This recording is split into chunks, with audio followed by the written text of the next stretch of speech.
Boa tarde, meus amigos internautas. Estou de volta aqui com o meu programa Espaço Up. Hoje eu quero falar com vocês a respeito do chamado. Sabe o chamado, o propósito que Deus tem para a sua vida?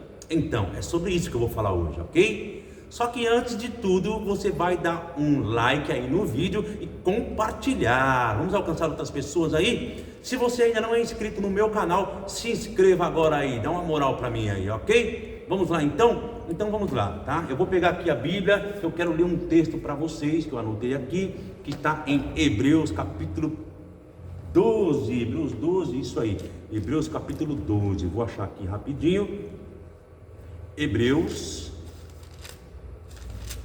capítulo 12, versículo 1, diz assim: portanto, nós também, pois que estamos rodeados de uma tão grande nuvem de testemunhas, deixemos todo o embaraço e o pecado que tão de perto nos rodeia, e corramos com perseverança a carreira que nos está proposta, olhando para Jesus, autor e consumador da fé, o qual pelo gozo que lhe estava proposto, suportou a cruz, desprezando a afronta, e assentou-se à destra do trono de Deus. Ok. Então aqui o escritor de Hebreus, né? Nós não temos a autoria exata de quem foi que escreveu a epístola aos Hebreus. Alguns acham que foi Paulo, outros não, nós não temos certeza. Os escritos parecem com os escritos de Paulo, mas não podemos afirmar com veemência e certeza, ok? Então, o chamado que Deus tem para a sua vida, ele é singular, ele é único. Você foi chamado para algo, Deus te chamou. Você nasceu com um propósito. Você não simplesmente apareceu na terra e vamos ver o que dá, né? Não, Deus te fez com um propósito, e um propósito único, um propósito singular. Sabia que não foi A, nem B, nem Beltrano, nem fulano, nem ciclano que nasceu com o seu propósito? O seu propósito é seu, é único. Deus colocou ele na sua vida e ele te capacitou a cumprir este propósito e este chamado para a sua vida. Nós precisamos nos atentar para isso. Precisamos nos atentar que ou nós cumprimos o chamado, o propósito que Deus tem para a nossa vida, ou nós vamos chegar no final da vida e vamos morrer e levar para o túmulo o nosso chamado junto conosco. Sabe? A Bíblia fala, os chamados, os dons, as vocações de Deus, elas são irrevogáveis. Então você, não é porque você não cumpriu que ficou de lado, que deixou para lá. Não, o chamado está com você o tempo todo. Enquanto você anda na face da terra, o seu chamado, ele está te acompanhando, ele está te seguindo, ele está indo com você por todos os lados onde você vai. E você é único. Claro que se você tinha que alcançar determinadas pessoas através do seu chamado e do seu propósito, e você não cumprir, Deus vai levantar outras pessoas para fazer, mas não como você, não do jeito que você faria. O seu chamado é único, é singular, não tem ninguém como você. Deus te fez, por isso que o DNA de cada pessoa é diferente. Ninguém tem o mesmo DNA, ninguém tem o mesmo plano, ninguém tem o mesmo propósito na vida. Você foi chamado para fazer o que tem que ser feito, o que você foi chamado para fazer. Só você pode fazer isso, só você pode cumprir seu chamado, e só você prestará contas pelo cumprimento ou não do chamado de Deus na tua vida. Sabe? Você não vai poder dar desculpas. Você até pode dar, mas elas não serão aceitas. Tipo, ó Senhor, eu vou te explicar certinho aqui por que eu não cumpri o meu chamado, tá? Olha aqui, ó, teve essas dificuldades, ou teve esse problema, ou tal pessoa que, né, me atrapalhou a vida toda e não me permitiu cumprir o meu chamado. Não. E isso são desculpas, e desculpas esfarrapadas. Você está pronto, Deus te deu a força, Deus te deu o amparo, Deus te capacitou com tudo o que você precisa para cumprir o seu chamado, né? Até mesmo a gente ouve, né, a respeito de ministrações, a respeito do chamado, e sempre é enfatizado que junto com o chamado de Deus, há a provisão de Deus para o chamado. Seja essa provisão a nível material, espiritual ou emocional, seja o que for, junto com o chamado de Deus, está a provisão de Deus para o cumprimento do chamado. O chamado não vem sozinho. Quando Deus te dá um chamado, Ele dá um pacote na sua mão. Ele te dá um pacote. Dentro desse pacote do chamado tem tudo. Tem o chamado, a capacitação para o chamado, a provisão para o chamado, o poder, a unção para cumprir esse chamado. Nós vamos desenvolvendo essas coisas no decorrer da nossa vida, né? A gente precisa da unção que está no chamado. A gente vai buscar mais a Deus em oração, em comunhão. Vamos nos preparar com leitura da palavra. E assim nós vamos crescendo em Deus. E cada dia essa capacitação vai crescendo. Essa graça, né, vai aumentando. A graça para cumprir o chamado vai aumentando à medida que nós vamos colocando em prática e colocando em ação, certo? Eu vou ler mais um texto para vocês aqui, que está em Mateus capítulo 25, a partir do versículo 14. Mateus 25, 14.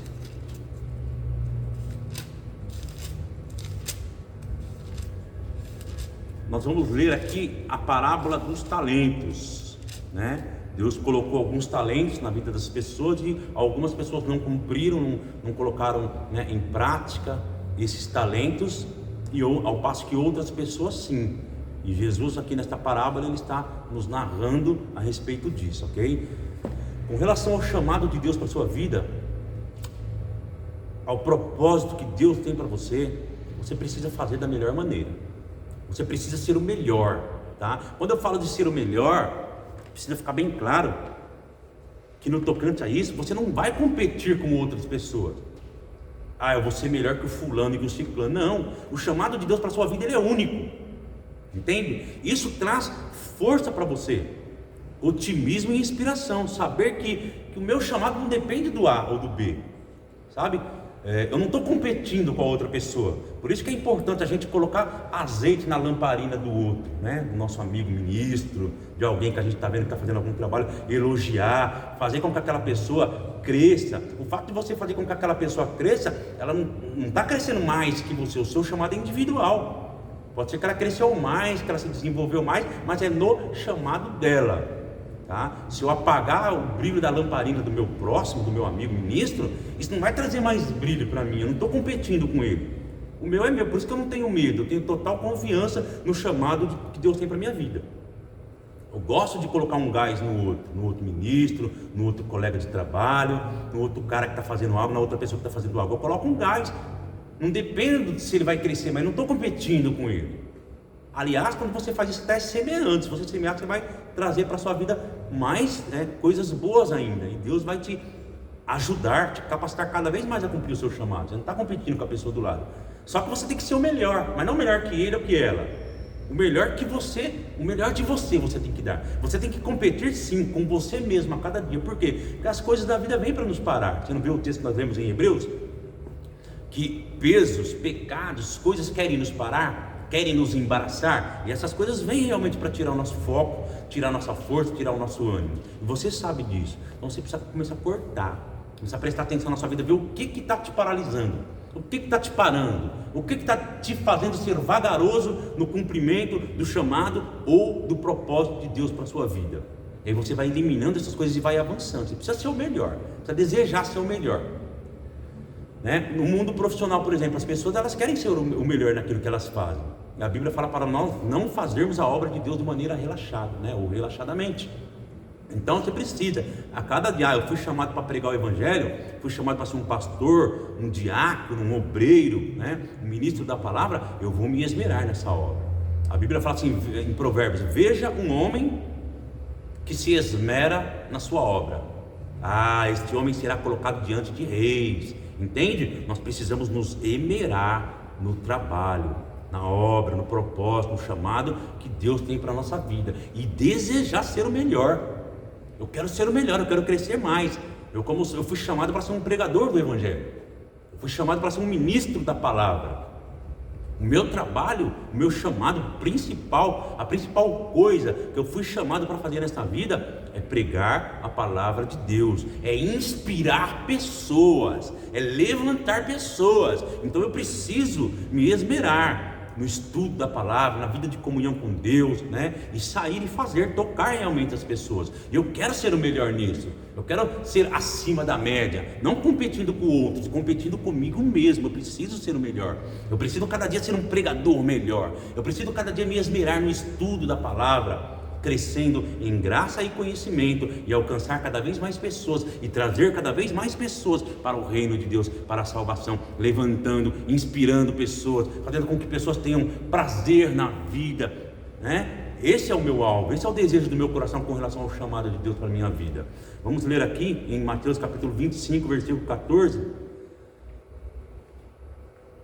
Diz assim: porque isso também é como um homem que, partindo para fora da terra, chamou seus servos e entregou-lhes os seus bens, e a um deu 5 talentos, a outro 2, e a outro 1, a cada um segundo a sua capacidade. Ausentou-se e foi para longe. Percebe que para cada um o talento foi dado segundo a sua capacidade? Então a desculpa de que eu não fui capaz, de que não teve jeito, não cabe, porque a cada um foi distribuído o talento, com a graça que lhe foi dada junto com o talento, com a capacidade que lhe foi dada junto com o talento. E tendo ele partido, que recebera 5 talentos, negociou com eles e granjeou outros 5 talentos. Da mesma sorte, o que recebera 2, granjeou também outros 2. Mas o que recebera 1 foi, cavou na terra e escondeu o dinheiro do seu senhor. E muito tempo depois veio o senhor daqueles servos e fez contas com eles, prestou contas. Então aproximou-se o que recebera 5 talentos e trouxe-lhe outros 5 talentos, dizendo: Senhor, entregaste-me 5 talentos, eis aqui outros 5 talentos que granjeei com eles. E o seu senhor disse: Bem está, servo bom e fiel, sobre o pouco foste fiel, sobre o muito te colocarei, entra no gozo do teu senhor. Chegando também o que tinha recebido 2 talentos, disse: Senhor, entregaste-me 2 talentos, eis que com eles granjeei outros 2 talentos. Disse-lhe o seu senhor: Bem está, servo bom e fiel, sobre o pouco foste fiel, sobre o muito te colocarei, entra no gozo do teu senhor. Mas chegando também o que recebera 1 talento, disse: Senhor, eu conhecia-te, que és um homem duro, que ceifas onde não semeaste e ajunta onde não espalhaste. E atemorizado escondi na terra o talento, e eis aqui o que é teu. Respondeu, porém, o senhor, dizendo: Mau e negligente servo, sabes que ceifo onde não semeei e ajunto onde não espalhei. Devias então ter dado o meu dinheiro aos banqueiros, e quando eu viesse, receberia com juros. Tirai-lhe, pois, o talento e dai-lo ao que tem 10 talentos, porque a qualquer que tiver lhe será tirado, e terá porque a qualquer que tiver será dado, e ter-lhe-á em abundância. Mas ao que não tiver, até o que tem lhe será tirado. É forte esta palavra. Aqui, né, eu já expliquei um pouco a respeito do texto, de que aquele que recebeu 5 talentos, granjeou outros 5 e multiplicou o talento que ele tinha, o propósito ao qual ele fora encarregado. O que tinha 2, a mesma coisa, e o que tinha 1, um medo, né? Sempre vai ter uma desculpa. O que foi? Foi medo, falta de capacidade, enfim, a gente sempre vai ter alguma desculpa. E aquele camarada, 1 talento, ele teve a desculpa e disse: eu fiquei com medo, eu não consegui, eu travei as pernas e não fui para cima, não fiz o que eu fui chamado para fazer, fiquei com medo. E então a resposta final que nós temos nesse texto é: aquele que tem, mais lhe será acrescentado. Aquele que nada tem, até o que tem lhe será tirado. O que significa? O que esse texto está querendo dizer? Está querendo dizer exatamente que se você tem algo, se você sabe que você tem um propósito, um chamado, um dom, um talento de Deus para a tua vida, e você coloca esse dom, esse talento, esse propósito em operação, você vai granjear outros talentos, você vai crescer, você vai alcançar pessoas e vai se sobressair, se desenvolver a cada dia mais. Agora, você que não tem, que acha que não tem, que não dá, que está com medo, que sempre tem uma desculpa, né? Nós somos muitas vezes negligentes, nós negligenciamos o dom que nos foi dado. E somos relapsos a respeito disso, sempre damos a mesma desculpa, né? Sempre a gente aparece com a mesma conversa: mas por que não fez? Ah, não deu, Na verdade, sabe o que é? Eu não tinha dinheiro. Na verdade, sabe o que é? Eu era uma pessoa que eu não sabia falar, né? Na verdade, sabe o que é? Eu era uma pessoa que eu tinha pouca capacidade. Então a gente é negligente e relapso. Negligente porque a gente não faz aquilo que tem que ser feito. Relapso é porque estamos sempre com a mesma desculpa. Sempre temos uma desculpa. Estamos prontos para desculpa já na manga. Já alguém fala, e aí o chamado? A desculpa está na manga e a gente já coloca na cara das pessoas rapidamente. Então, esse é o cara que não tem. Na verdade ele tem ali, mas só que ele não usa, então é como se ele não tivesse. Quando você não tem, até o que você tem é tirado. Quando você é aquele que não cumpre o chamado, não cumpre o propósito, não põe a mão na massa, não põe a mão no arado, a tendência é cada vez ficar pior. Cada vez você vai ter mais desculpa, cada vez você vai ter menos capacidade, cada vez menos graça. Por quê? Porque você não coloca em operação a graça que lhe foi dada. Você não manifesta, você não semeia a graça que lhe foi dada. Você foi chamado para pregar o evangelho, sempre fala que tem vergonha de falar em público, sempre fala que tem vergonha de chegar numa pessoa para falar do amor de Cristo. Sempre você tem desculpa. O tempo vai passando, você sempre vai ter a mesma desculpa, você é relapso. O que vai acontecer? Até o que tem vai ser tirado. Cada vez mais você vai se sentir incapaz, cada vez mais você vai se sentir pobre, cada vez mais você vai achar que não tem recursos e que você não consegue, que não vai dar, que não vai cumprir o chamado.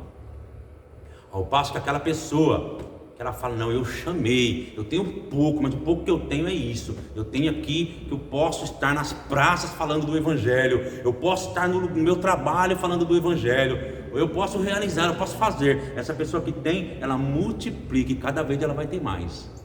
Quanto mais ela semeia, quanto mais ela põe a mão no arado, mais lhe é multiplicado, mais ela avança, mais ela vai para cima, mais ela cresce em graça, em unção, em conhecimento. Nós precisamos desejar isso. Com relação ao nosso chamado, com relação ao propósito de Deus, nós precisamos avançar. Nós precisamos multiplicar o dom, multiplicar o talento. E cada vez mais nós vamos crescer e avançar. É certo nós desejarmos ministrar, alcançar as pessoas com cada vez mais força, cada vez mais sabedoria, sermos cada vez melhor. É certo fazer isso. É certo querer crescer e ser um grande pregador, ser um grande pastor, um grande mestre da palavra, um grande ministro. É certo. Se nós estamos trabalhando no natural, no profissional, e muitas pessoas foram chamadas para operar no natural, né, na vida cotidiana, no trabalho profissional, essa pessoa quer crescer, foi um dom que Deus deu para essa pessoa. Nós que temos um chamado para ser ministros, mestres da palavra, pastores, nós precisamos desejar ser o melhor, crescer, nos esmerar na obra que nós fazemos, não tratar a obra relaxadamente, não tratar o propósito relaxadamente, mas avançar, querer crescer, querer se desenvolver. Quanto mais nós desejamos isso, mais nós vamos ser capacitados e mais nós vamos alcançar pessoas, atingir pessoas. Precisamos lançar mão das coisas que nos é dada, precisamos lançar mão das oportunidades que nós temos e querer crescer e avançar cada vez mais. Isso é um propósito que Deus tem para a nossa vida, é um chamado que Deus tem. Lembra de Jesus com 12 anos? Não lembro se era 8, se era 12, acho que era 12. Estava já no templo, ensinando, falando a respeito da palavra. Ele tinha um propósito, ele tinha um chamado. Uma hora ele ia para o ministério público, mas com 12 anos o menino já estava lá, ensinando, e todos estavam de boca aberta com a sabedoria que ele tinha. Por quê? Porque ele estudava a palavra, ele estudava a palavra de Deus, ele estudava a lei, o Antigo Testamento, a lei de Moisés, se esmerava naquele, ele conhecia a palavra, conhecia a lei. Então, ele foi um perito na obra dele, ele foi um perito naquilo que ele foi chamado para fazer. E nós não podemos ser diferentes, precisamos desejar a cada dia nos esmerar e crescer na obra que Deus tem para as nossas vidas, deixando o medo de lado, deixando a incapacidade de lado, deixando as desculpas de lado e avançando. Essa palavra te ajudou, essa palavra te fortaleceu, essa palavra deu um up em você? Agarre essa palavra forte, agarre ela firme, coloque no seu coração que a partir de hoje você não vai ser mais uma pessoa que vai ficar dando desculpa para não cumprir o plano e o propósito de Deus para a sua vida. A partir de hoje eu não vou ter mais desculpa, a partir de hoje eu vou me livrar dos pesos e dos embaraços que tenazmente me assedia e vou correr com perseverança a carreira que me está proposta. Quero fazer uma oração por você agora, e você preste bastante atenção, coloque a mão no seu coração agora, ora comigo, segura essa oração agora. Pai, em nome de Jesus eu oro por esta pessoa que está me ouvindo aqui. Esta pessoa, ela paralisou a obra do Senhor na vida dela. Esta pessoa estava escondendo, enterrando os dons e os talentos que elas tinham na vida delas. Ela sabe que ela foi chamada, ela sabe que ela tem um dom, ela sabe que ela tem um talento, mas ela tinha deixado de lado. Ela deixou apagar aquela luz, aquele chamado que estava no coração dela. Ela sabe que ela sabe cantar, ela sabe que ela sabe tocar um instrumento, ela sabe que ela tem capacidade de falar do amor de Cristo, mas ela estava enterrando isso, ela estava deixando isso de lado, se achando incapaz, com medo, travando as pernas. Mas hoje eu oro por esta pessoa. Esta pessoa vai se levantar agora, porque ela está colocando um propósito no coração, e esta pessoa vai se levantar em autoridade, e ela vai fazer funcionar. Ela não vai enterrar mais o dom, ela não vai enterrar mais o talento. Eu oro e eu declaro na vida dela que os sonhos que estavam sendo enterrados, o propósito que estava sendo paralisado, vai começar a frutificar na vida desta pessoa. Eu oro hoje e declaro sonhos ressuscitados, projetos ressuscitados, e o chamado de Deus sendo cumprido na sua vida, em nome do Senhor Jesus Cristo. Amém e amém. Você conhece alguma pessoa que você acha que precisa dessa palavra? Que você percebe que não está cumprindo o chamado, não está colocando em operação os dons e os talentos que Deus colocou? Compartilhe essa palavra.